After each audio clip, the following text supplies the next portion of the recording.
Centro Bíblico Pastoral María de Magdala.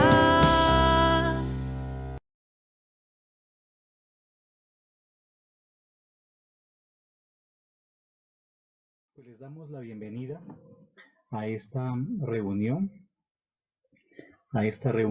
que es nuestra Lectio Inauguralis.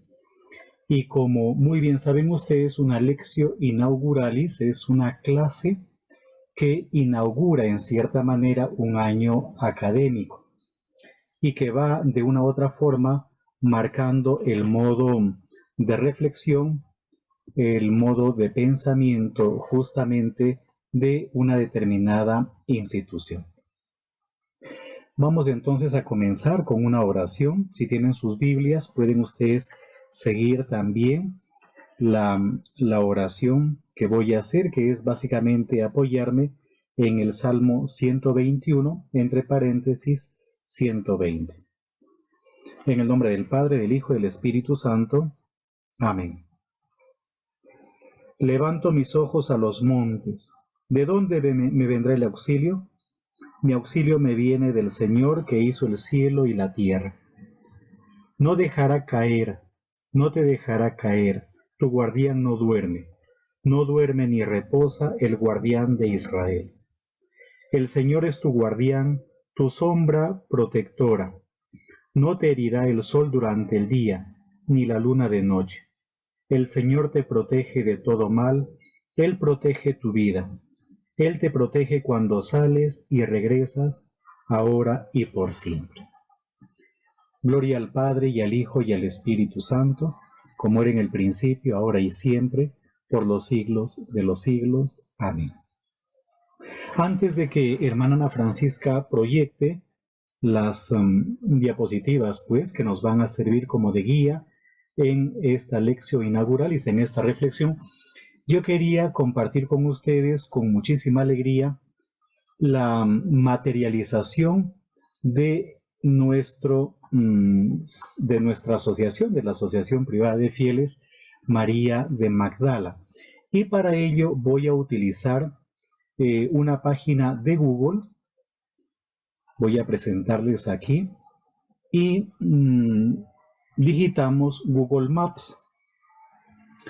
En Google Maps, pues ingresamos, ¿verdad? Y vamos a digitar aquí en Google Maps Casa de Espiritualidad Bethlehem. Hemos querido darle este nombre. En algún momento les podríamos igualmente ampliar la razón de por qué hemos escogido este nombre para esta casa. Y les aparece esto que ustedes están viendo. Si cambiamos la modalidad a satelital, se van a dar cuenta de que aquí está la casita. Miren, la voy a ampliar y la casita se encuentra aquí, en medio de la naturaleza, en medio del campo. Y aquí, en este lugar, me encuentro yo en este momento. Desde aquí les estoy pues hablando ahorita. Así es que si en algún momentito hay problemas de conexión, es porque los vientos también influyen en la llegada de la señal. Hacia el norte se encuentra el municipio de Ventaquemada.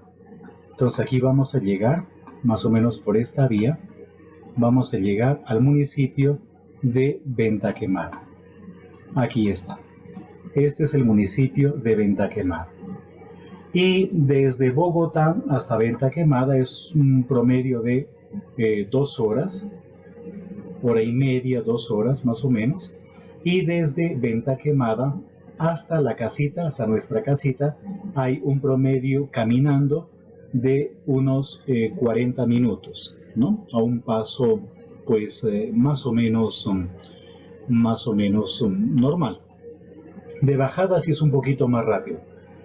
Para llegar a la casa hay que subir, se sube un poquito, no sé cuántos metros se tendrán que subir.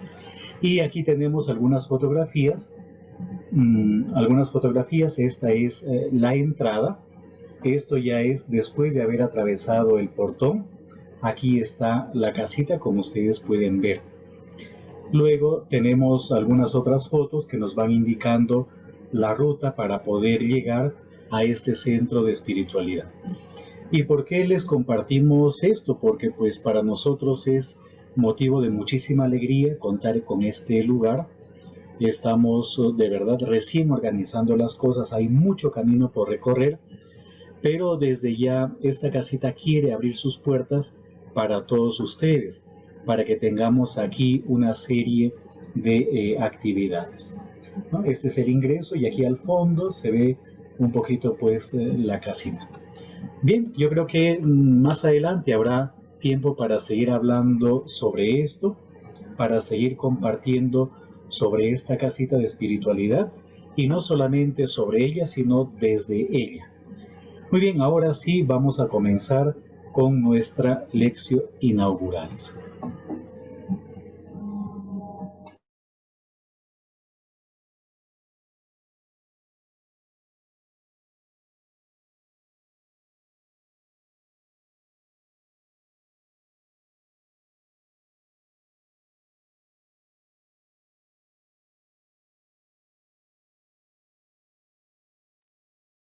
Bien, muy buenas noches ya para todos.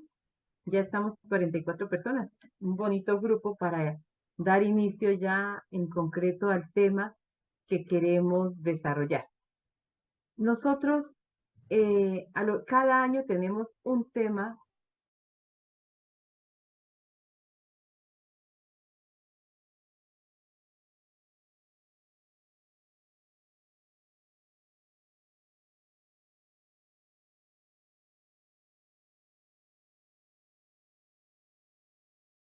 nosotros hoy. Necesitamos sanarnos y la palabra es el recurso valioso que tenemos en las manos para sanarnos personal y comunitariamente.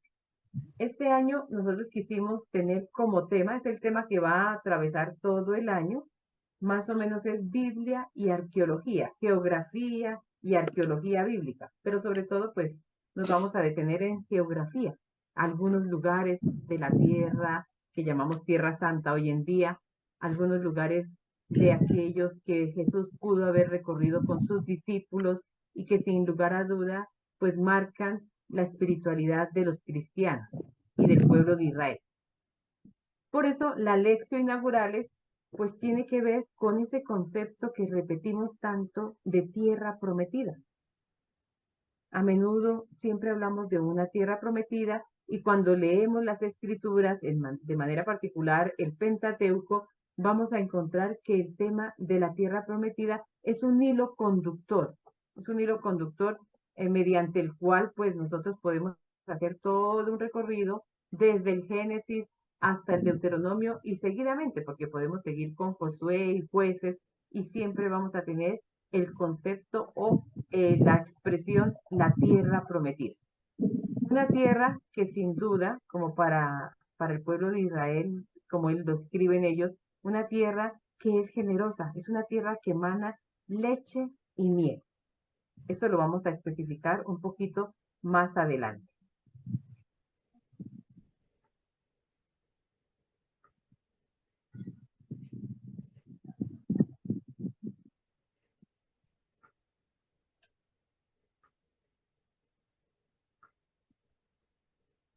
Iniciemos entonces pensando en los orígenes del pueblo de Israel en el paraíso.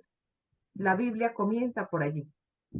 Comienza hablándonos de una tierra paradisíaca, podríamos decir, de una tierra donde todo es armonía. Un espacio, como lo encontramos en el capítulo 2 del Génesis, donde Dios ha establecido al ser humano en medio de animales y en medio de plantas, y donde se convive en armonía, donde aparece pues la primera pareja humana, como lo expresa el Génesis, y allí pues hay una relación estrecha, una relación de respeto, una relación en el que cada elemento de esta creación ocupa su lugar y se le respeta. Allí en esta tierra son los animales, las plantas son las plantas y las que van a servir de alimento. Recuerden bien que, por ejemplo, en esta tierra todavía no se ha derramado sangre. Por ello, el consumo de la carne todavía no es algo propio de las personas, sino que todo, dice ahí el texto del Génesis, es la hierba la que se ha dado como alimento tanto para animales como para las personas. Casi como si nos hablara de un estado vegetariano del ser humano. Pues en esta tierra es donde se convive sin problemas, se sabe encontrar la ayuda adecuada. El hombre encuentra su ayuda adecuada. No son los animales la ayuda adecuada, es la pareja humana, la mujer la ayuda adecuada del varón y el varón la ayuda adecuada de la mujer. Allí comienza, digamos, esa relación tan estrecha del ser humano con la tierra. Pisa tierra, coloca su polo a tierra. Y por eso es que es tan importante el contacto.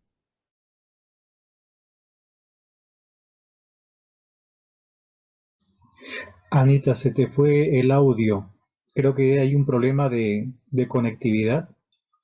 No sé si me logras escuchar. Tierra con la que se va a elaborar o construir o hacer o formar al ser humano, pero también con lo que se va a formar a los animales.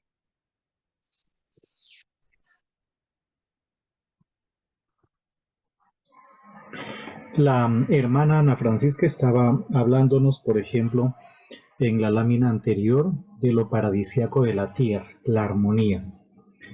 Y es interesante cómo después de la presentación de el paraíso en Génesis capítulo 2, en el capítulo 3 viene lo relacionado con el pecado.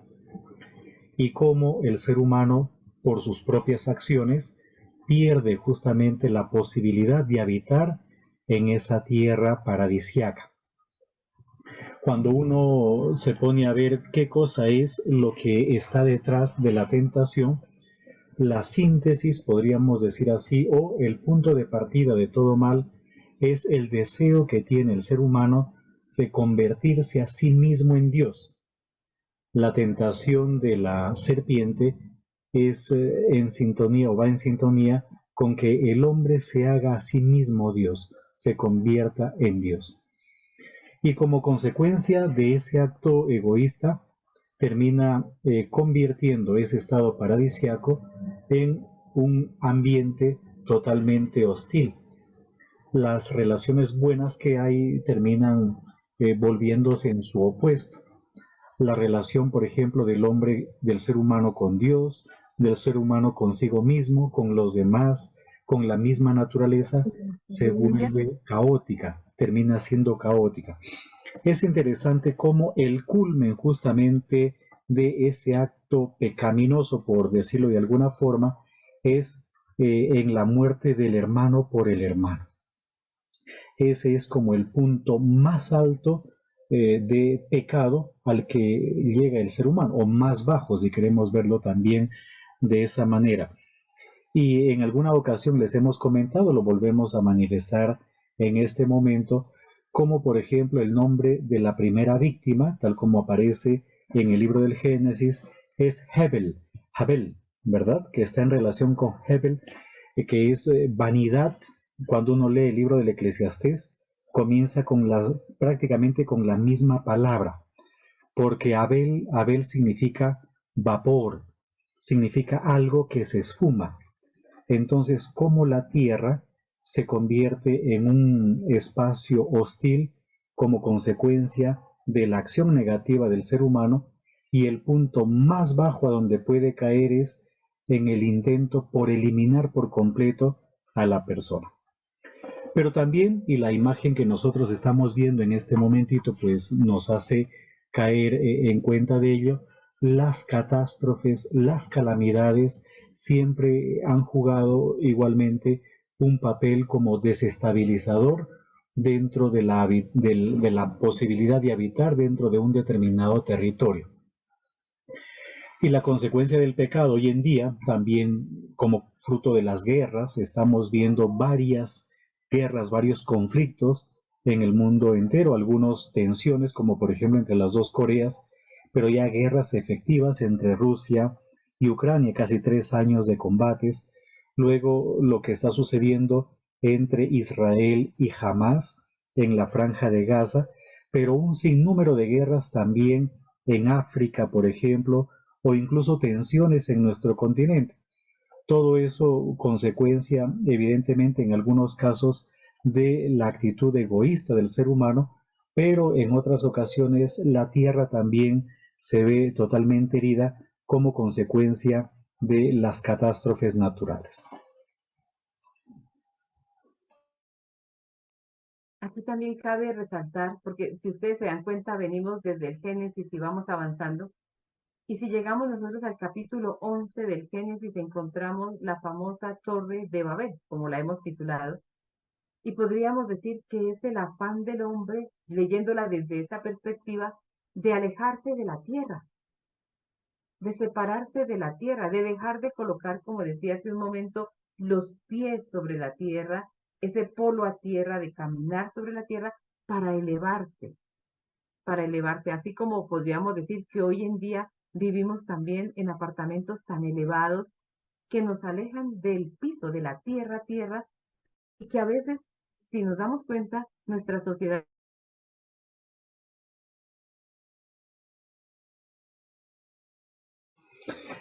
Anita, disculpa, no sé si me estás escuchando, no sé Sí. si me oyes, es que de cuando en cuando, así como estás hablando, se te va el audio. Bueno, Sí. no sé, debe Mm, ser algo con el internet. Pero a nosotros bueno. no se nos va el audio. Ah, ¿no? Entonces es a mi perdón, lo siento.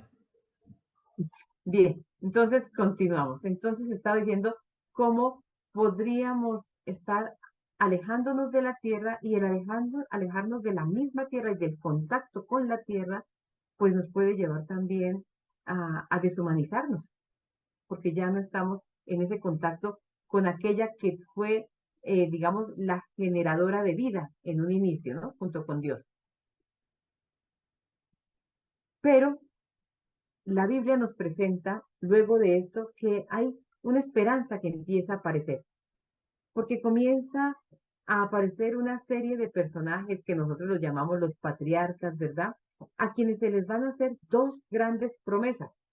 Y las dos grandes promesas son la descendencia y la tierra misma, es una promesa. La descendencia es la promesa a Abraham y a Sara. Ellos serán padres de grandes naciones y ellos poseerán la tierra, una tierra. Y desde ahí vamos a empezar ya a hablar de esa tierra que es una tierra prometida. Pero no solamente se le promete a Abraham y a Sara, sino que también a sus descendientes, Isaac y Rebeca, Jacob con Lea y Raquel, ¿cierto? Y todos ellos van, y las mujeres de manera particular, van a trabajar porque no se pierda la descendencia y porque se mantenga la tierra. Si ustedes se fijan bien, ellas ocupan un lugar muy especial en esta búsqueda de la tierra. Y pues claro, los varones muy obedientes a las mujeres y a Dios van a estar pendientes también digamos, de estos procesos, ¿cierto? De hacer vida esas dos promesas. Y lo vemos clarito con Abraham, Isaac y Jacob. Así vamos avanzando hasta que llegamos a este momento clave en la historia del Pentateuco. Ahora, el Pentateuco, como muy bien saben ustedes, pues son los 5 primeros libros de la Biblia, ¿verdad? Con hermana Ana Francisca, nosotros publicamos un libro ya hace algún tiempo, les voy a mostrar. Es este libro de acá, Historia Ilustrada del Israel Bíblico, un pueblo se siente elegido por Dios. Y ahí esgrimimos pues varias de las ideas que las estamos compartiendo también con ustedes ahora. El Pentateuco, hay muchísimas cosas por decir del Pentateuco, pero es interesante cómo el libro del Deuteronomio se separa un poquito de los 4 primeros libros. Tiene una teología distinta, un modo de pensar diferente, pero también es interesante de cómo, por ejemplo, en el libro del Deuteronomio aparece la muerte de Moisés. Moisés muere antes de entrar en la tierra prometida. Y lo único que logró pues hacer Moisés es contemplar, divisar la tierra que después sería dada a sus descendientes, o no tanto descendientes, pues a los descendientes del pueblo que él acompañó. En pocas palabras, ninguno de los que salieron de Egipto lograron entrar en la tierra prometida. Ustedes están viendo en este momento una lámina, es una fotografía tomada en el monte Nebo. Los que han visitado Tierra Santa, creo que aquí hay varios que han visitado Tierra Santa, efectivamente ahí está la famosa serpiente de bronce también, hay una serpiente enroscada en una cruz, y desde allí se logra divisar cuando el día está pues muy bueno, muy despejado, Jericó, se ve incluso Jerusalén, parte de lo que hoy en día es territorios palestinos, pero también Israel. Pero llama la atención de por qué Moisés no entró en la tierra prometida. Además, no se conoce la tumba. Claro, hay una tumba en Israel, hay un lugar que se conoce como Naba Musa en árabe. Y cuando uno va subiendo de Jericó hacia Jerusalén, más o menos a la mano izquierda, más o menos en la mitad del camino, hay un desvío para ese santuario. Y ese santuario, en ese santuario se venera la tumba de Moisés. Pero esa es una tradición musulmana, no judía, tampoco cristiana. Para los judíos, Moisés murió, pero nadie sabe dónde fue sepultado. Y hay una razón, y es el evitar darle culto a Moisés. Él cumplió con su objetivo, pero ya no se le puede dar culto. Él simplemente fue un guía y nada más. En ese sentido, la tierra prometida se convierte en algo inalcanzable, por decirlo de alguna manera, en una aspiración constante. Entonces, el libro del Deuteronomio nos muestra la muerte de Moisés y a un Moisés que solamente logra divisar la tierra prometida, pero que no puede entrar en ella. Después haremos una especie como de síntesis de todo lo que aquí vamos compartiendo.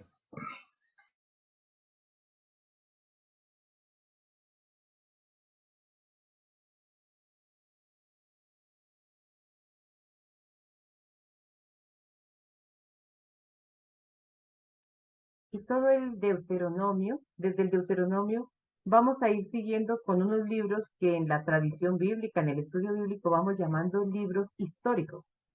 Y ahí dentro de esos libros históricos ustedes van a encontrar el libro de Josué, el libro de los jueces, primera y segunda Samuel, primera y segunda Reyes, primera y segunda Crónicas, si quieren también, pero me quedo con hasta el libro de los Reyes, como es en la tradición judía. O sea, Josué, jueces, los dos libros de Samuel y los dos libros de Reyes. Y el último libro de los Reyes termina anunciándonos ya el exilio en Babilonia, el momento de la nostalgia de Sion que comienza allí. Y ese exilio en Babilonia hace que se vuelva la mirada hacia atrás, que se relea el Éxodo, ¿cierto? Y que se piense también de nuevo en esa idea que ha acompañado al pueblo de Israel de la tierra de la promesa. Pero la reflexión va a ir más allá, porque ahora la reflexión es, ¿por qué perdimos la tierra prometida? ¿Por qué la perdimos si viene desde el inicio, si fue la promesa de Dios a los patriarcas, si fue la promesa que acompañó al pueblo de Israel en la salida de Egipto? ¿Por qué la perdimos? Y la respuesta va a ser siempre, la perdimos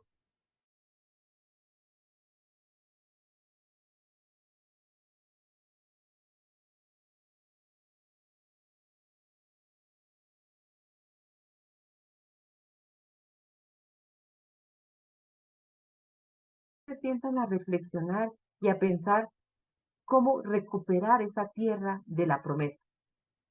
Entonces, si ustedes se dan cuenta, el concepto de tierra prometida acompaña siempre a este pueblo de Israel. Siempre. En el desastre, piensan en ella. En las alegrías, en los momentos de esperanza en que ven que pueden salir, están pensando siempre en la tierra prometida. De ahí que podamos decir que nosotros todos caminamos en búsqueda de nuestra tierra prometida. Y así el concepto deja de ser, diríamos, menos físico para convertirse en un concepto más espiritual. La tierra prometida no es solamente una tierra, es mucho más. Es la esperanza que habita un pueblo.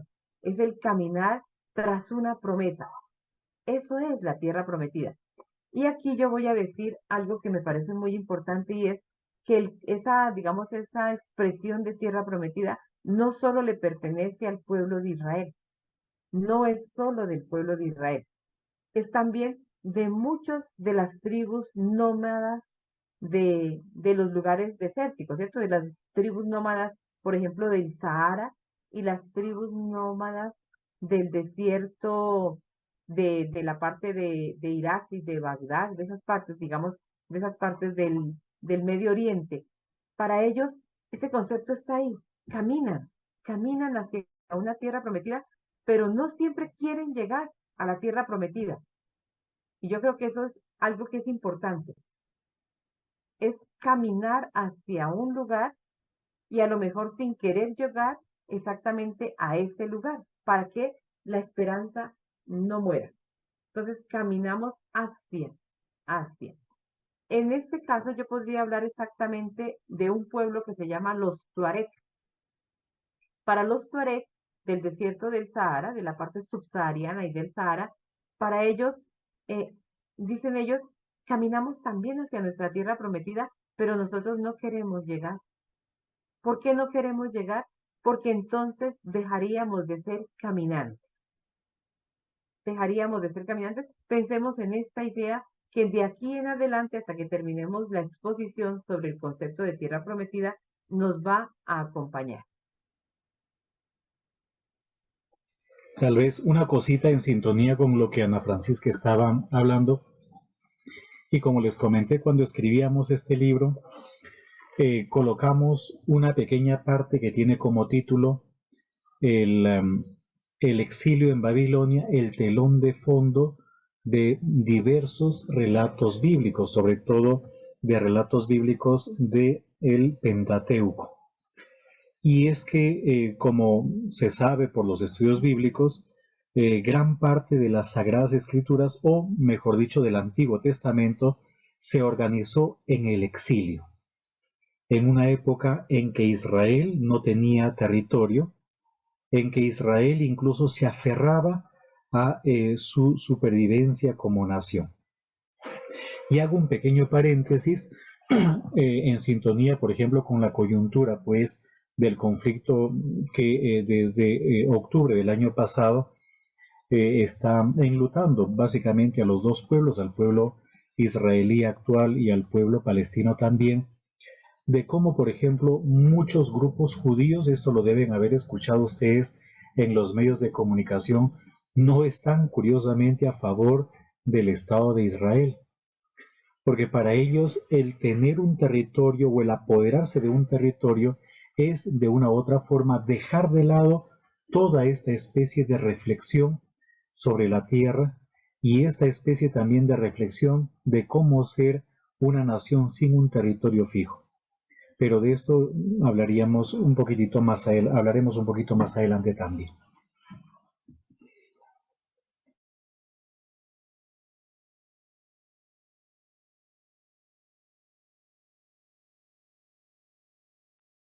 Entonces, como veníamos diciendo, vamos a hablar del concepto de tierra prometida como el motivo de esperanza. Caminamos hacia un lugar de esperanza. Es como esa imagen que hemos visto en algunos libros o hemos escuchado, que se le coloca al burrito para que camine una zanahoria delante, ¿no? Una zanahoria que lo motive a caminar, que no lo deje estarse quieto, que no lo deje estancarse, que no lo deje acomodarse, sino que esa zanahoria lo está motivando a caminar porque él quiere, caminando, alcanzar su zanahoria, ¿cierto? Alcanzar su tierra prometida, podríamos decir. Pues algo así tiene que ser ese concepto de tierra prometida.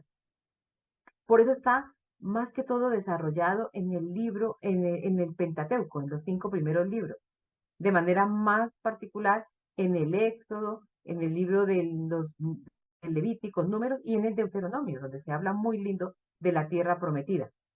Porque ya sedentarios, un pueblo sedentario ya se instala, ya se acostumbra, ya pierde, quizás pueda perder hasta la esperanza.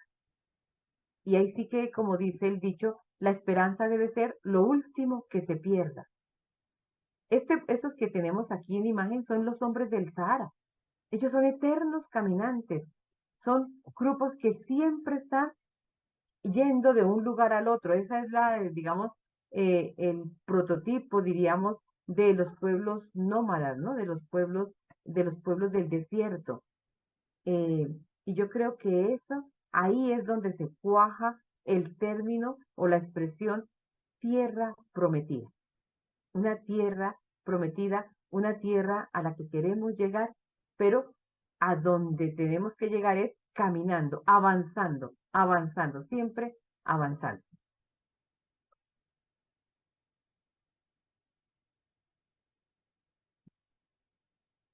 El tema de la tierra, el caminar hacia ella, podríamos decir que presenta una función que dinamiza toda la existencia de un pueblo.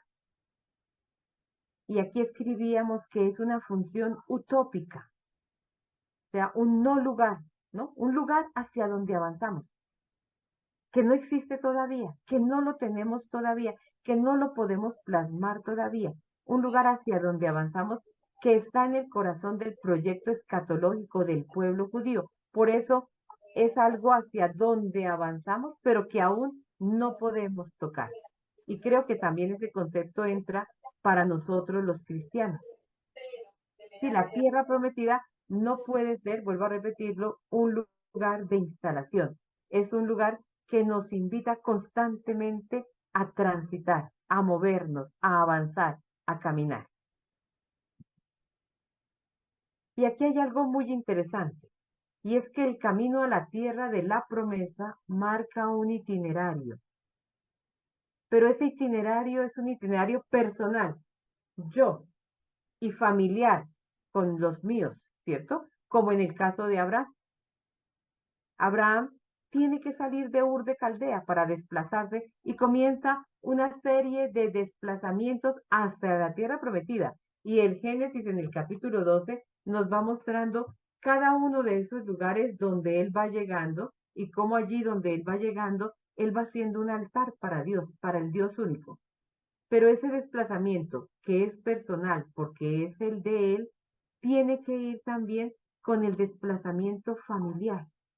Hasta aquí es digamos, un grupo familiar que se desplaza, ¿cierto? Es él y su familia, su gran familia, ¿cierto? Con sus esclavos, los hijos de sus esclavos, pero es un desplazamiento de clan, de un clan que se desplaza, sin ningún concepto de gran pueblo. Por eso escribíamos ahí, marca un itinerario personal y familiar.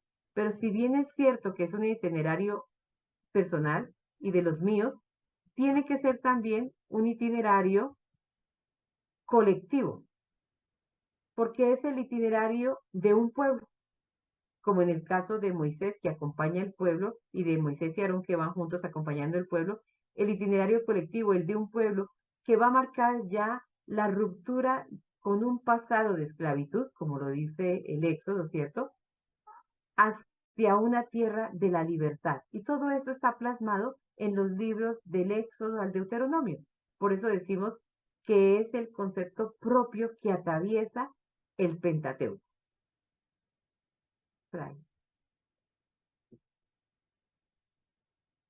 Tal vez ir como mirando algunas actitudes nuestras en la actualidad, ¿verdad?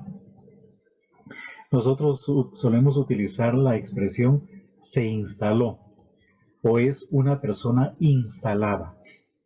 Y se puede ver en distintos escenarios, en distintos momentos también. Una persona instalada, por ejemplo, en un trabajo es una persona que ya se acostumbra a una determinada forma de ser, a una vida rutinaria, sin mayores aspiraciones. Un profesional que se instala es aquel que ya no innova, que no busca cosas nuevas. Lo mismo se podría hablar de una pareja, por ejemplo, de esposos que ya se instalaron, o de religiosos o religiosas instalados también.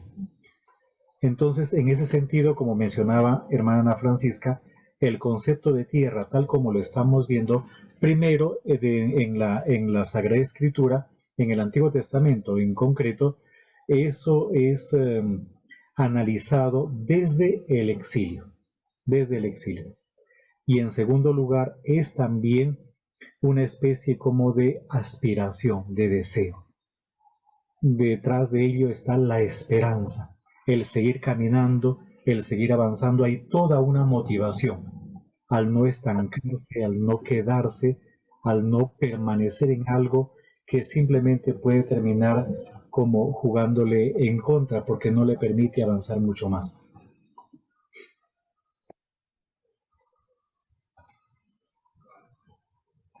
Y así podríamos decir que Dios educa a su pueblo en el desierto, porque es que son 40 años. Este tiempo de Cuaresma nos sirve bien para recordarlo, ¿cierto? En el mensaje del Papa está muy clarito. Si ustedes lo leen, el mensaje del Papa para esta Cuaresma es muy lindo y habla de esa búsqueda de libertad.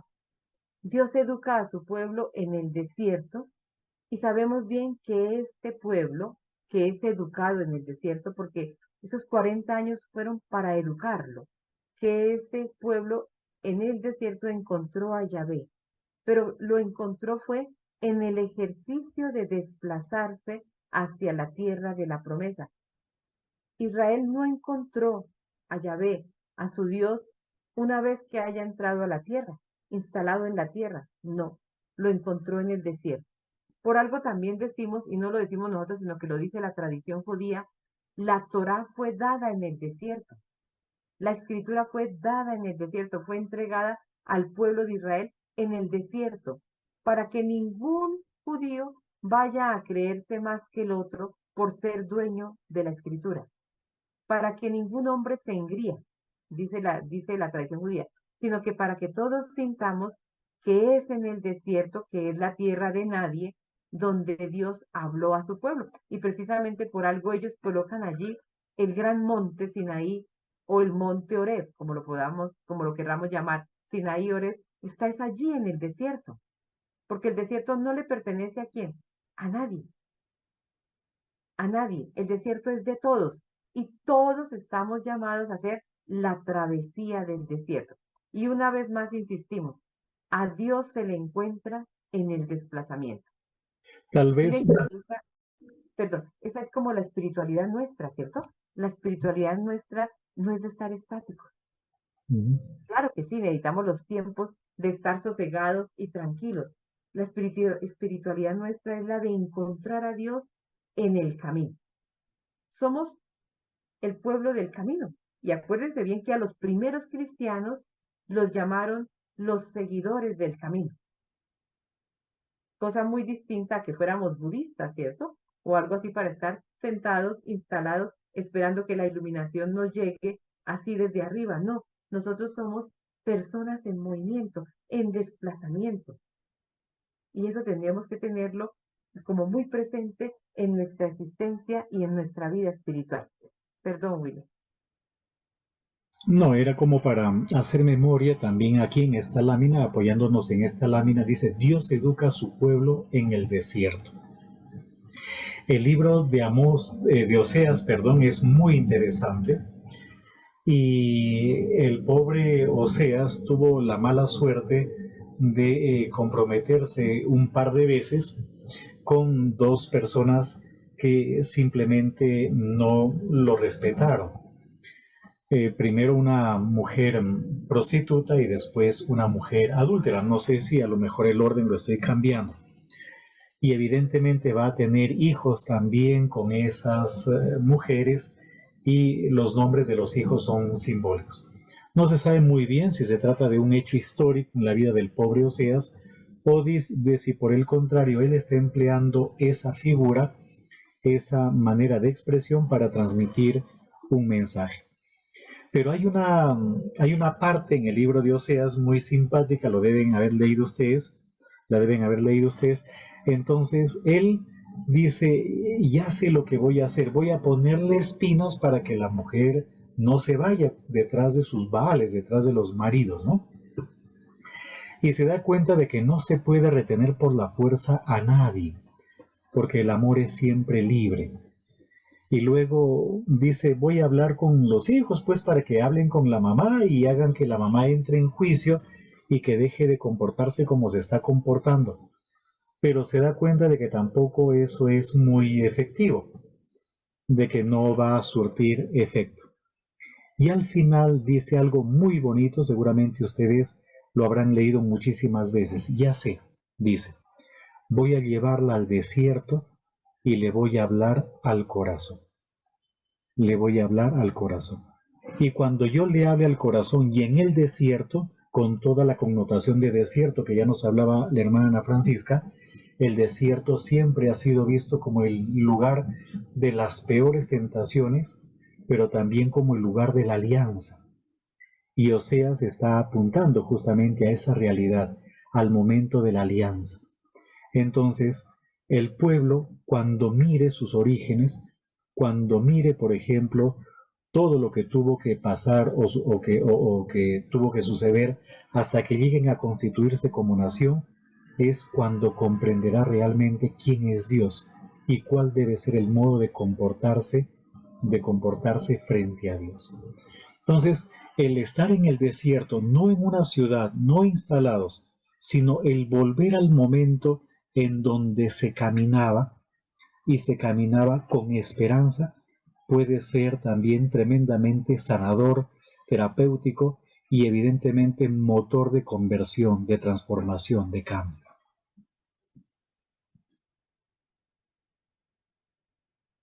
Y llegamos a tocar este texto, vamos a tocarlo Deuteronomio 6, 10, 2. Porque en Deuteronomio 6, 4 encontramos el famoso Shema Israel, ¿cierto? Escucha Israel, el Señor nuestro Dios es uno. Y lo amarás a Él con toda el alma, con todo el corazón, con todo el corazón, con toda el alma, con todas tus fuerzas. Pero seguidito, ahí yo sí voy a abrir la Biblia y los invito para que la abra. Veamos lo que va a decir Deuteronomio 6, a partir de ese versículo 10, porque le va a hacer una advertencia a Israel. Le está diciendo que sí, que él va a entrar, que él va a entrar a la tierra de la promesa, pero le hace una advertencia y le dice, pero vas a correr un peligro muy grande y es en este sentido de la instalación. Dice, cuando el Señor tu Dios te introduzca en la tierra que juró a tus padres, a Abraham, Isaac y Jacob, que te había de dar, con ciudades grandes, así como se ve en esta imagen, en ese oasis, ¿cierto? Con ciudades grandes y ricas que tú no has construido, casas rebosantes de riqueza que tú no has llenado, pozos ya cavados que tú no has cavado, viñas y olivares que tú no has plantado. Cuando comas hasta hartarte, ten cuidado de no olvidar al Señor que te sacó de Egipto de la esclavitud. Es interesante. ¿Por qué? Porque es el riesgo que siempre corremos.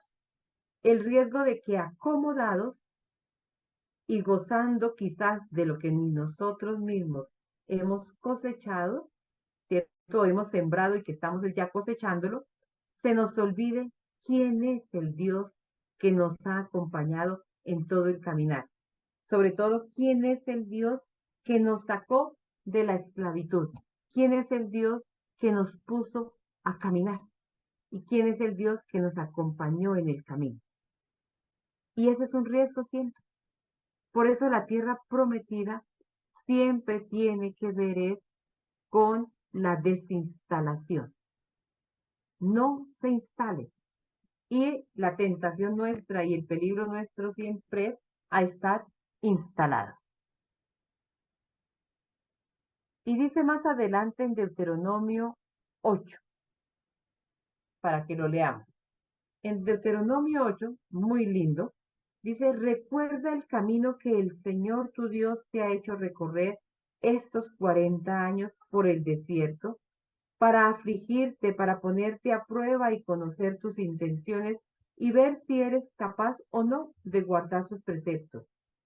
Él te afligió haciéndote pasar hambre y después te alimentó con el maná que tú no conocías, ni conocieron tus padres, para enseñarte que el hombre no vive solo de pan, sino de todo lo que sale de la boca de Dios.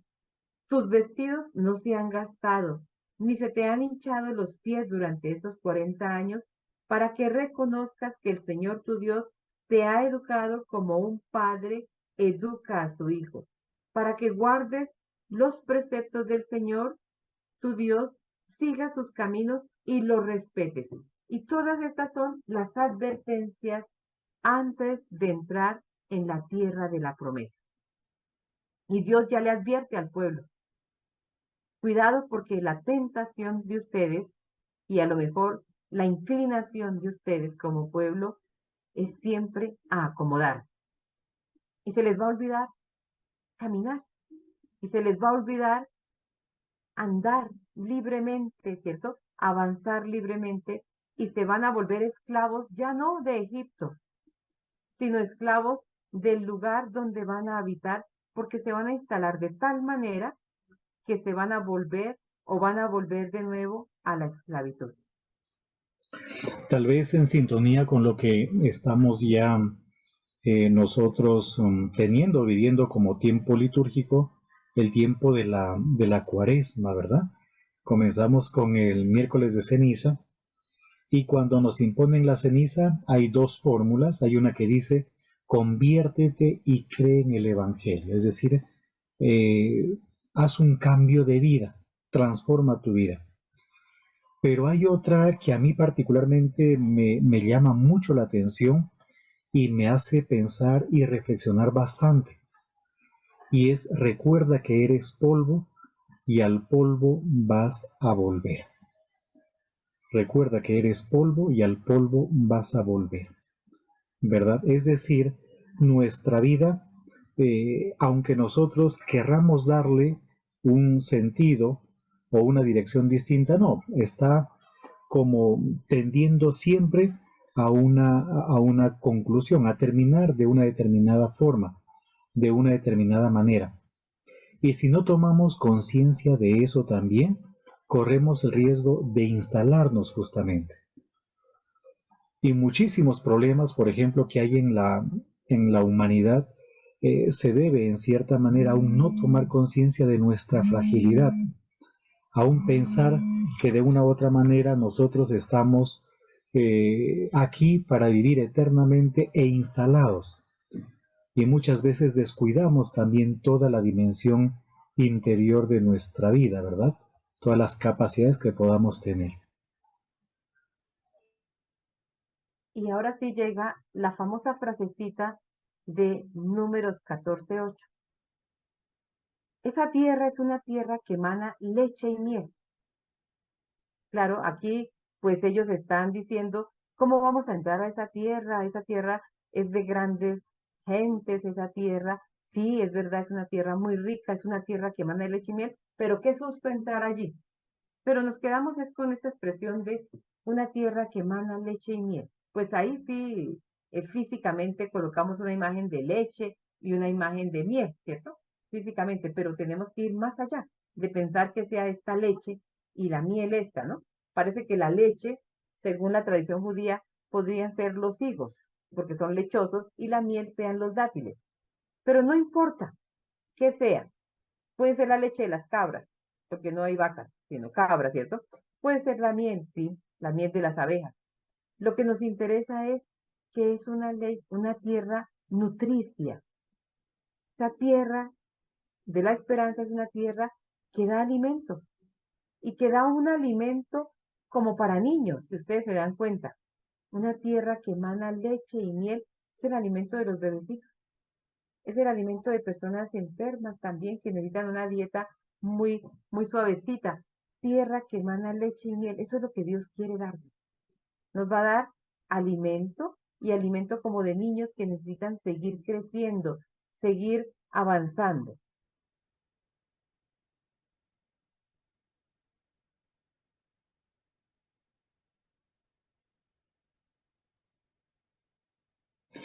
Tal vez no olvidar de que la Torah evidentemente es vista como la leche también, como el alimento primordial, ¿verdad? La Torah. Y dice más adelante, si ustedes, o si más adelante en el libro del Deuteronomio, en el capítulo 8 que estábamos leyendo, ya después de que le dice que ni tus pies se han hinchado, ni tu vestido se ha gastado, todo esto que yo he hecho fue para educarte, dice en el versículo 7 lo siguiente, si tienen su Biblia ahí, lo podemos abrir, dice, cuando el Señor tu Dios te introduzca en la tierra buena, y eso es lindísimo lo que viene ahí. Tierra de torrentes. Imagínense. Pues no, uno en Israel no ve torrentes, de verdad, uno no ve torrentes. Pero esa tierra es de torrentes. Lo que Dios quiere propiciarles es una tierra, no sé, como nos la imaginamos nosotros en nuestras imaginario de paraíso, ¿cierto? Una tierra de torrentes, de fuentes y aguas profundas. No, eso no se ve allá.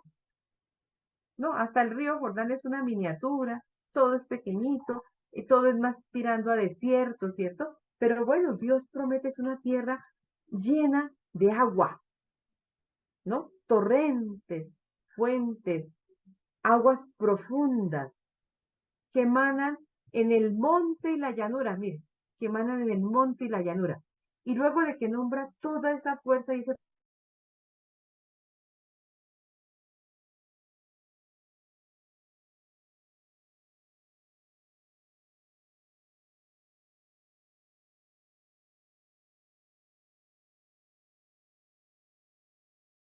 para personas, pueblos, naciones. Pero no solamente es el agua, sino que dice el texto bíblico que allí habrá trigo, porque es tierra de trigo y cebada, los cereales necesarios para la vida. Tierra de viñas, ¿cierto? La uva, tierra donde tú vas a poder beber, comer el fruto de la uva, pero beber también el vino. Tierra de higueras y granados, tierra de olivares y de miel, tierra que no, en la que no comerás medido el pan, en que no carecerás de nada. Esta es la imagen de tierra prometida. Entonces, una tierra prometida es un lugar donde todos podemos encontrar el alimento. Una tierra prometida es el lugar donde no va a haber carencia. Una tierra prometida es el lugar donde vamos a estar muy bien alimentados. Porque fíjense que son 7 los productos de la tierra prometida. 7. Y las 7 especies, así se hablan, las 7 especies de la tierra prometida son el trigo, la cebada, las viñas, los higos, los granados, los olivos, la miel. Ahí tenemos los 7. 7 productos donde tú vas a estar bien, bien nutrido. Porque miren, se dice que para vivir se necesita, para vivir, el trigo y la cebada. Que lo que viene ya como una especie de alegría para el ser humano van a ser las viñas, las higueras y los granados. Y que con el aceite de oliva y con las olivas, pues va a tener lo necesario en aceites, ¿cierto? Pero también va a ser para la sanación del cuerpo. Y con la miel va a endulzar la vida. Entonces, miren que a esa dieta, una dieta súper balanceada, no le falta nada, absolutamente nada. Cereales, frutas y dulces. Todo lo que el ser humano necesita para vivir. Esto es la promesa de la tierra prometida y donde habrá agua, donde el pan no va a estar medido porque todos podrán comer y donde no habrá carencia. ¿Existe entonces esa tierra prometida? Sería una pregunta. ¿Qué es de verdad la tierra prometida? ¿Será que la tierra prometida es el lugar de la fraternidad? ¿Será que la tierra prometida es el lugar donde yo piense en mi hermano para que no pase hambre? ¿Será que la tierra prometida es donde todos tengamos agua? ¿Todos tengamos alimento? ¿Será que estamos haciendo de esta tierra una tierra de la promesa?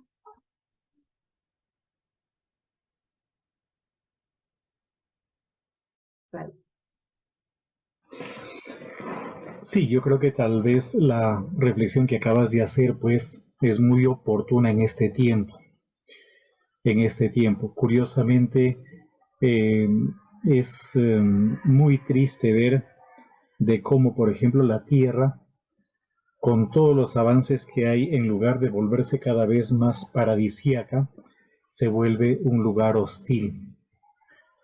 Uno escucha con muchísimo pesar en los medios de comunicación de cómo, por ejemplo, se prefiere botar el alimento en lugar de compartirlo con los más necesitados, ¿no? Entonces miren cómo el concepto de tierra está de una u otra forma tocando también nuestro modo de vida, nuestra forma de vida, pero también analizando el modo de comportarnos en el planeta, el modo como nos tratamos, el modo como vamos o bien haciendo que este espacio que Dios nos ha dado evolucione o por el contrario se pierda.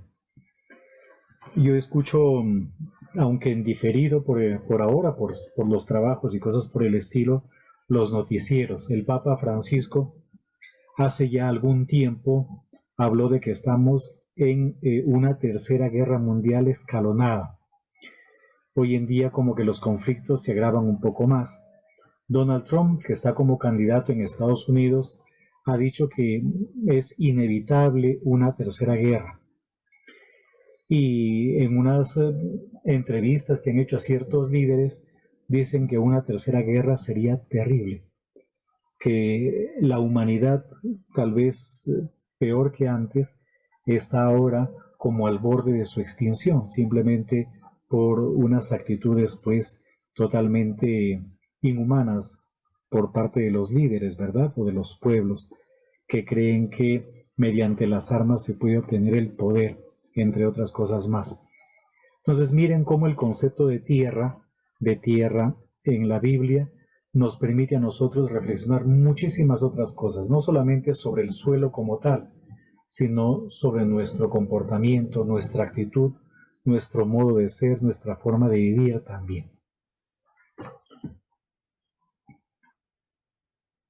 Existe un pueblo en la Biblia, usted lo puede encontrar en Jeremías 35, que se llaman los recabitas, la familia de Recab, la tribu de Recab. ¿Y quiénes son los recabitas? Son familias del desierto y podríamos decir que son modelos de creyentes. Estos hombres no quisieron instalarse en la tierra prometida, esa tribu no quiso instalarse en la tierra prometida y siempre vio el desierto como el lugar donde Dios habla.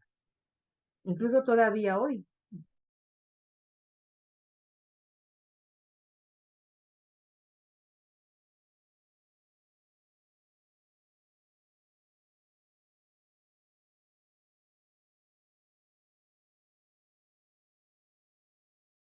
Pero si baja más hacia el desierto del Negev, uno ve beduinos, mucho beduinos, y gente que quiere vivir así. Es una opción de vida, ¿cierto?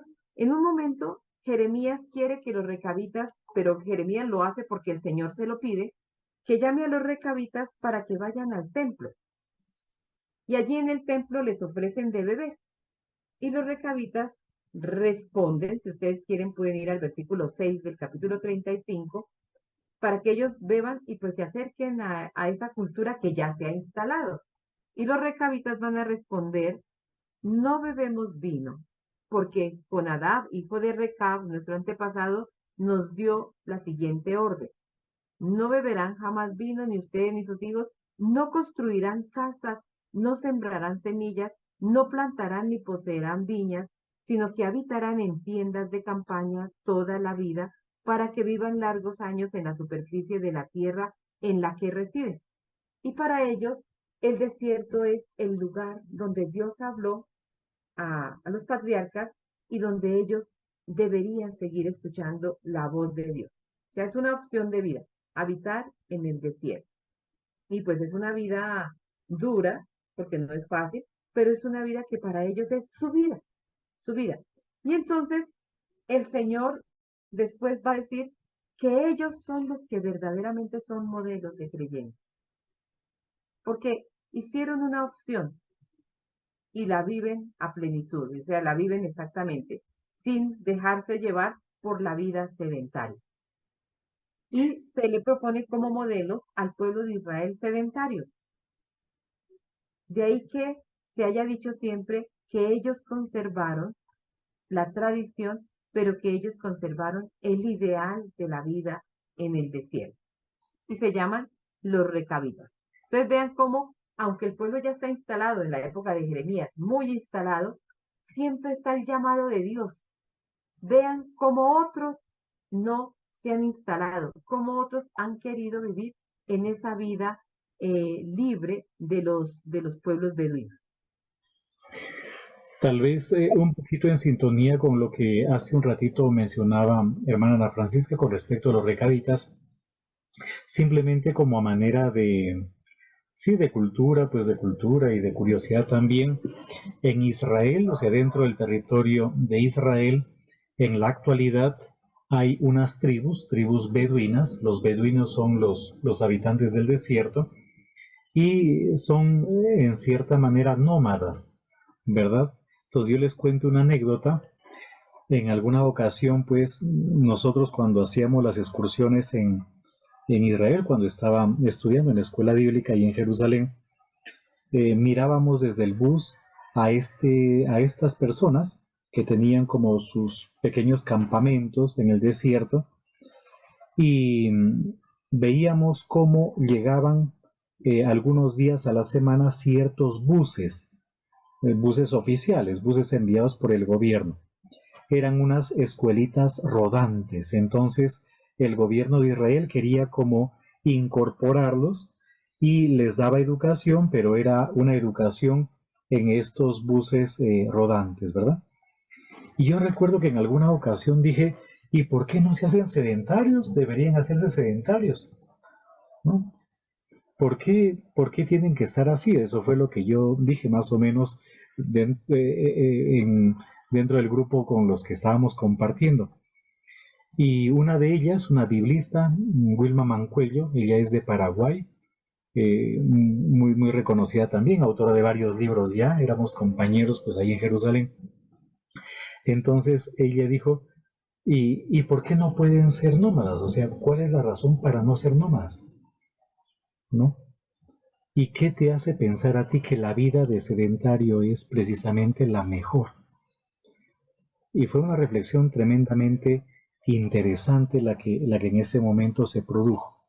¿Hasta qué punto la forma de vida que nosotros llevamos, como decíamos hace un ratito, una vida instalada, es definitivamente una vida pues más libre y más tranquila también, ¿no? O una vida que nos permite seguir teniendo, por ejemplo, esperanzas o sueños o ilusiones? O ya todo eso como que ha quedado a un lado. Bueno, era simplemente una anécdota que quería compartir con ustedes en este momentito.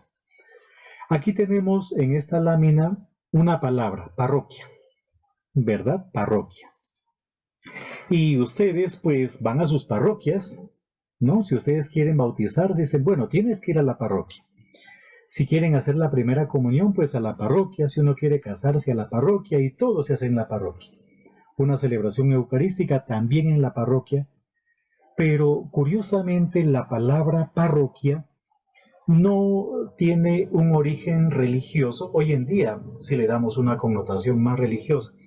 Y yo les voy a leer lo que nosotros hemos colocado como el significado de parroquia en este librito pues que publicamos en el vocabulario griego español. Para los que tengan este librito en la página 333. Ahí hay varios verbos, varias palabras, perdón, voy a leerles el verbo paroikeo. El verbo paroikeo significa habitar cerca de, habitar junto a, habitar a lo largo de, ser vecino de, vivir entre, habitar en un país como extranjero, vivir como extranjero, vivir al lado, residir temporalmente, ser extranjero. Luego la palabra paroiquía, de ahí viene la palabra parroquia, paroiquía. Significa permanencia como extranjero, condición de extranjero, permanencia, estancia o residencia en el extranjero, país extranjero, vecindad, significa también peregrinación. Y de ahí viene la palabra párroco. ¿Quién es el párroco? Paroikos en griego, ¿verdad? El paroikos es el que vive cerca, es el vecino, es el extranjero, es el peregrino. Pero paroikos también significa extranjero domiciliado o residente en una ciudad o en un país sin derechos políticos, inquilino. Es decir, alguien que no se encuentra en su propia patria, en su propia tierra. Por lo tanto, nosotros quisimos colocar la palabra parroquia en la lámina que ustedes están viendo en un grupo de jóvenes, pues, de un parque caminando, ¿verdad? Como para dar a entender de que nosotros habitamos en la tierra, pero vista como una gran parroquia. Es decir, la tierra no como el lugar definitivo para nosotros, sino como un lugar de tránsito. Hay muchas canciones litúrgicas que evidentemente nos hacen caer en la cuenta de esa realidad, ¿verdad? Somos un pueblo peregrino, iglesia peregrina, en cierta manera. Somos la iglesia peregrina de Dios, una iglesia que está en camino, una iglesia que no está instalada. Y la parroquia como tal, entendida como el espacio religioso, es aquella primero en donde nos hacen caer en la cuenta de que somos peregrinos, de que no estamos en nuestra propia tierra o en nuestra propia patria, sino que estamos de camino, aunque también es el lugar por excelencia de acogida para aquellos que son peregrinos, que no tienen pues un lugar de residencia fijo. En ese sentido, fíjense que el concepto de parroquia como tal es tremendamente interesante, ¿no? No hablamos aquí de lo que la parroquia significa, las cuestiones legales o canónicas o las disposiciones de las distintas diócesis, no. Simplemente estamos tratando de ver a la misma tierra incluso como un lugar de residencia temporal, transitorio, porque no es esta nuestra patria definitiva. Antes de pasar a la última lámina que tenemos pues preparada para ustedes y de entablar un diálogo con todos ustedes también, haciendo previamente una especie de síntesis, pareciera que la humanidad, pareciera no, de hecho que la humanidad se encuentra en medio de dos grandes abismos. El primer gran abismo es de dónde nosotros venimos, de dónde venimos, cuál es nuestro origen. Hay una canción, esta la deben haber escuchado ustedes muchísimas veces, es una canción de Los Panchos, ¿verdad? ¿Qué importa saber quién soy, ni de dónde vengo, ni por dónde voy? Lo que importan son tus lindos ojos morena, tan llenos de amor. Pero claro, eso solamente lo puede decir el poeta que está perdidamente enamorado, y hace poquito celebramos el día de San Valentín en algunos lugares, pues, del amor y la amistad. Pero eso que para el poeta no significa nada, en el fondo para el ser humano, para la humanidad como tal, es fundamental. Nosotros queremos saber quiénes somos, de dónde venimos. Por lo tanto, el primer gran abismo que nos rodea es el de nuestro origen, de dónde provenimos nosotros. Pero al mismo tiempo, el otro gran abismo que nos circunda es hacia dónde vamos, a dónde tendemos, cuál es el sentido y el destino también de nuestra existencia. Nuevamente, como les decía hace un ratito, cuando nos imponen la ceniza a nosotros, recuerda que eres polvo y al polvo vas a volver. Somos mortales.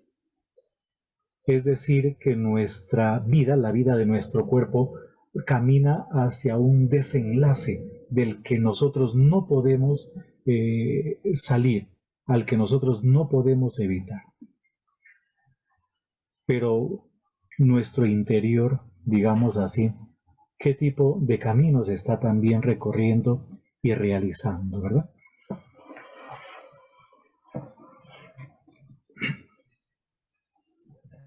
Y cerramos con esta diapositiva, que sería como el peregrinar de nosotros aquí. Vamos hacia la Jerusalén celestial. Como que la tierra prometida sigue, ¿no? Sigue más allá. No es aquí la tierra de la promesa. Esperamos que la tierra de la promesa esté pues en esta Jerusalén celestial y nosotros esperamos llegar a ella. Por eso escribimos aquí la Jerusalén celestial, el destino final. Entonces fíjense en esa pedagogía bíblica. Siempre nos está invitando a avanzar. Como dice el pueblo judío también, estamos en el país de los murientes para entrar al país de los vivientes. Y es verdad, es la realidad de nuestra vida. Nosotros estamos llamados a avanzar en años, ¿cierto? Todos sabemos que nuestra vida es envejecer, que luego vamos a enfermar o enfermar, envejecer y que vamos a morir. Pero nuestra esperanza no se termina aquí, sino que esperamos en algo más allá. Entonces así, el concepto de tierra prometida pasa a nosotros también a tener una connotación como cristianos en sentido escatológico, podríamos decir, en sentido cierto de ir más allá, de esperar algo después. Y así seguimos avanzando con este concepto que nos invita, y a lo largo de toda la charla lo hemos dicho, a no instalarnos, porque el peligro es la instalación, y el que se instala se vuelve soberbio, como en el relato de la Torre de Babel. En ese sentido, ya como para sintetizar esto y entablar un diálogo en estos pocos minutos que nos quedan, lo que podríamos decir es que no se me oye. A ver, voy a activar el micrófono. Sí, ahora sí. Muy bien, ahí creo que se me escucha un poquito más, ¿verdad? Entonces, simplemente a manera de síntesis, los relatos bíblicos del Antiguo Testamento concretamente han sido compuestos muchos de ellos y organizados otros tantos en una época en que no tenían tierra, estaban en el exilio. Por lo tanto, la tierra prometida se convierte en un motor en el que aviva la esperanza para seguir avanzando y caminando.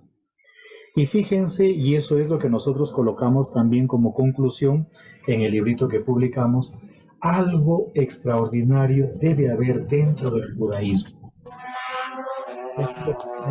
Darle a un pueblo la posibilidad de sobrevivir sin un territorio fijo.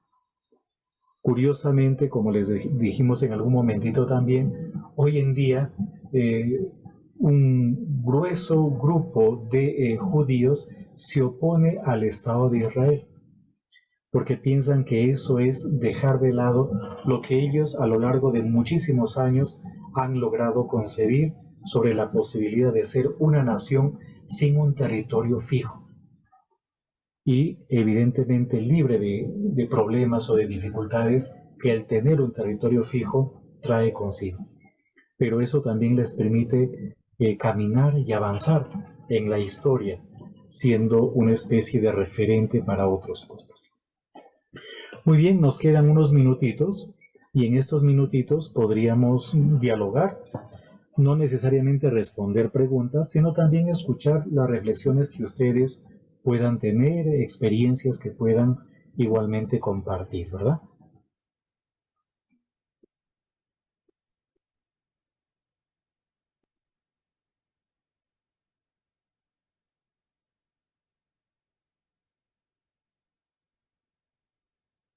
Bueno, ahí hay una mano levantada, güey. María Cristina.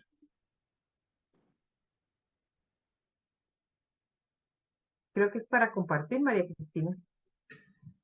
O se levantó la mano. Si Cristina, alguien quiere la levantar su mano. escuchamos.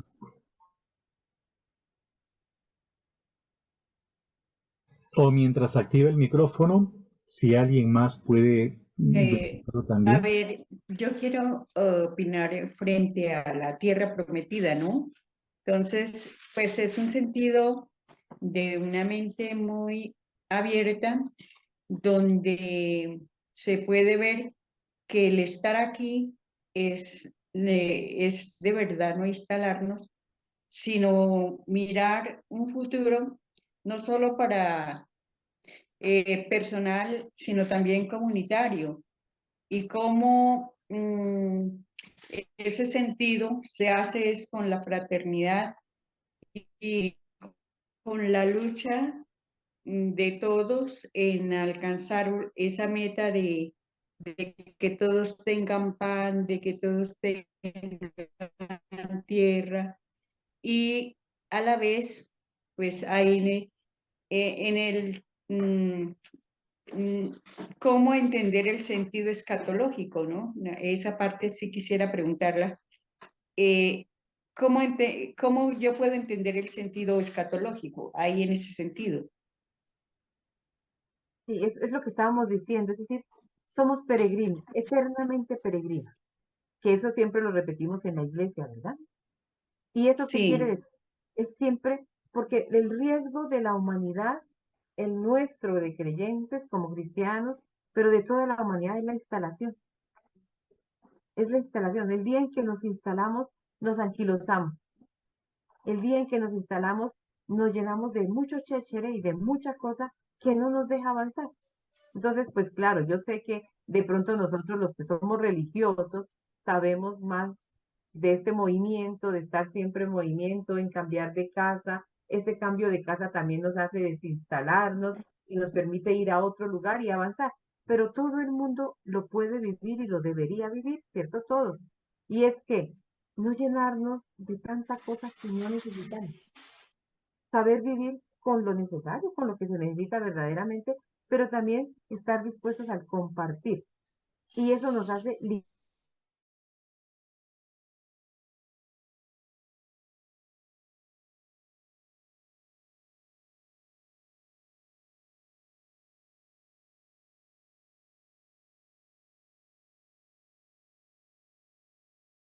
de los finales, de avanzar, ¿cierto? Para algo superior. Esa es la fe nuestra. Esa es la fe nuestra. Pero digamos, se necesita una espiritualidad de la peregrinación, una espiritualidad de la desinstalación, porque si no, instalados, no avanzamos. No, no, y miren, fíjense bien, que entre más nos instalemos, menos caminamos. Menos caminamos. Y ese no caminar no nos deja tampoco encontrar al otro, a mi hermano que está cerca a mí, pero tampoco me deja encontrarse a veces con Jesús. Jesús fue un eterno caminante, la iglesia es una eterna caminante y nosotros caminamos. Entonces, esa dimensión es la dimensión de que esperamos algo más después de la muerte. Porque instalarse, es decir, yo muero aquí y se acabó. Mucha gente lo piensa así, ¿cierto? Comamos y bebamos que mañana moriremos. Y después todo se acabó, listo. Pero esa no es nuestra fe. Nuestra fe es de que hay algo más y que caminamos y avanzamos. No sé si William quiera completar esta parte. Sí, en el sentido de que San Agustín lo dice de una forma muy bonita, ¿no? Tú nos has hecho para ti, Señor, y nuestro corazón está inquieto hasta que descanse en ti. Y Dios nos ha creado evidentemente no para que vivamos un determinado número de años y desaparezcamos, sino que si Dios nos ha creado y nos ha creado por amor, es para que también por toda la eternidad junto con Él podamos estar. Y esa es la dimensión trascendente, escatológica, hacia lo último. Lo escatológico viene de eschaton, lo último, lo final, lo definitivo de nuestra vida. ¿Cuál es el último momento o estado de nuestra existencia, verdad? En esa línea. Muy bien, aquí veo otras manos levantadas de Elsie, de Eduardo y luego de Ana Yanet Rincón. En ese orden, por favor. Gracias. Qué hermoso tema el que hoy nos han compartido. El desierto, o sea, la Biblia tiene muchos simbolismos, ¿no? Y el Señor siempre se refiere a las cosas naturales para poder explicarnos lo que nos espera. El desierto es algo físico que lo podemos ver eh, en nuestras geografías. Nadie se va a quedar en un desierto porque no hay que comer, para conseguir agua es muy difícil. Al pueblo de Israel había una tierra prometida, era algo material. Llega nuestro Señor Jesucristo y nos lleva a algo mucho a lo superior, a lo que realmente es esa tierra prometida, que es la Jerusalén celestial, que ustedes la mostraban ahí. Jesús mismo se presenta como el camino, la verdad y la vida, o sea, siempre caminantes. Entonces, el camino, ¿quién es el camino? Jesús, la verdad y la vida. Algo que me gustó y que no conocía fue la definición de parroquia. Siempre la iglesia también nos está mostrando la realidad de nuestro peregrinar en esta vida temporal, porque vamos hacia la vida eterna. Entonces también la parroquia nos está diciendo, ustedes están de paso, están caminando, están peregrinando, vamos hacia algo superior, hacia los brazos del Padre, en la Jerusalén celestial. Eso era lo que quería compartir. Gracias. Muchas gracias, querida Elsa. Muy amable, muy bonita su reflexión. Eduardo, o en su defecto, Ana Janet, porque no veo a Eduardo, entonces Ana Janet.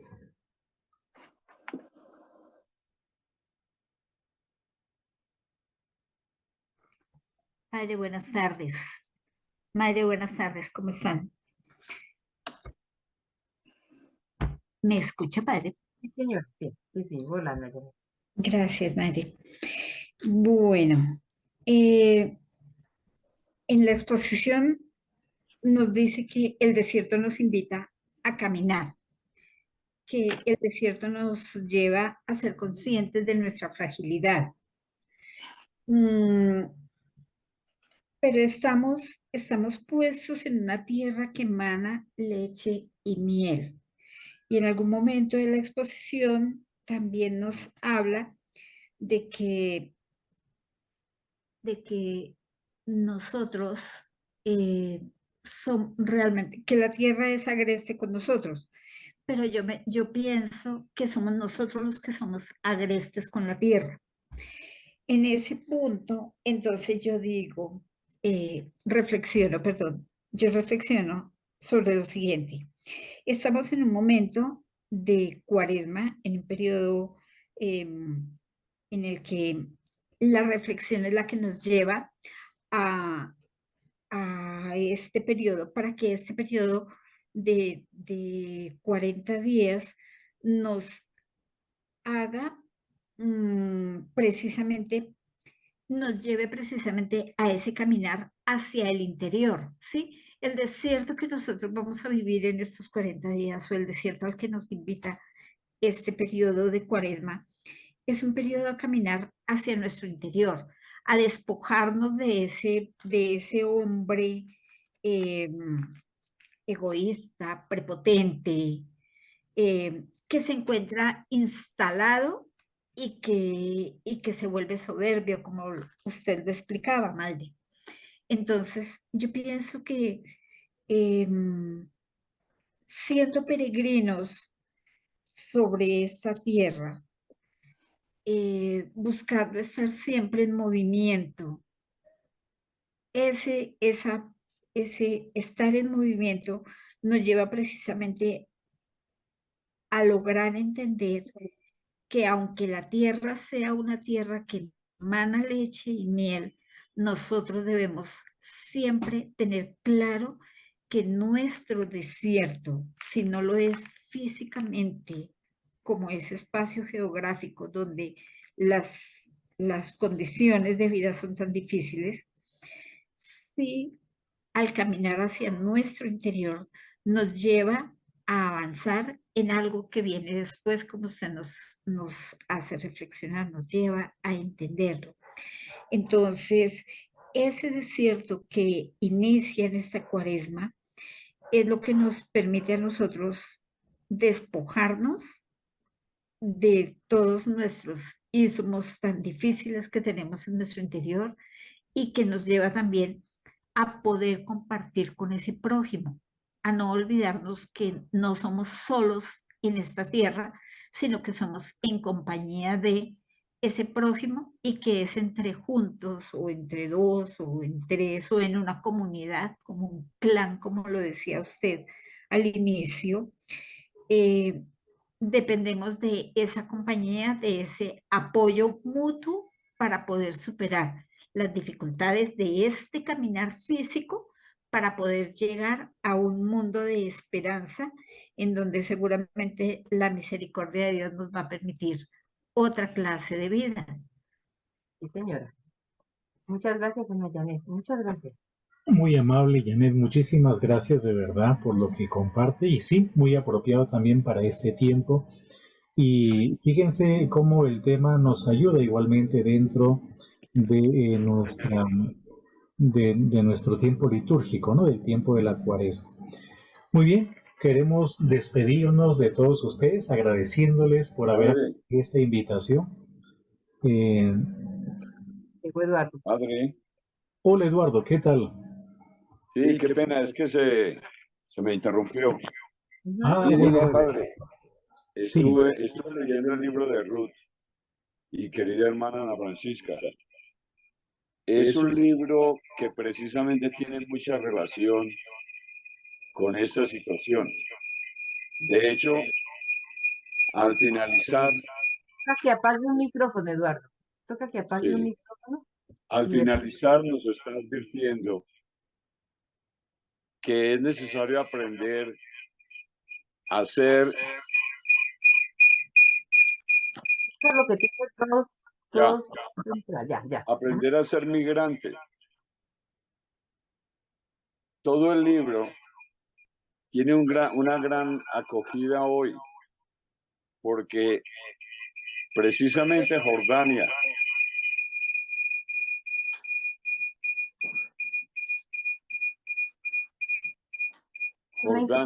Micrófono. espérate, Jordania, el país de Moab, Sí, es de donde viene Ruth. sí, señor. Y muy curioso que Ruth, cuando se casa,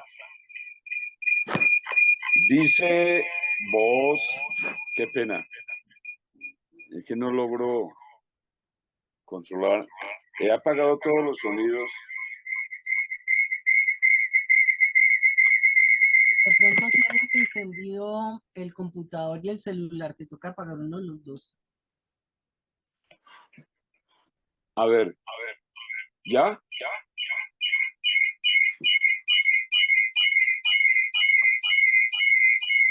O peor. Toca que salga de uno de los dos. pero yo creo que entendimos el mensaje, Sí, ¿verdad? sí.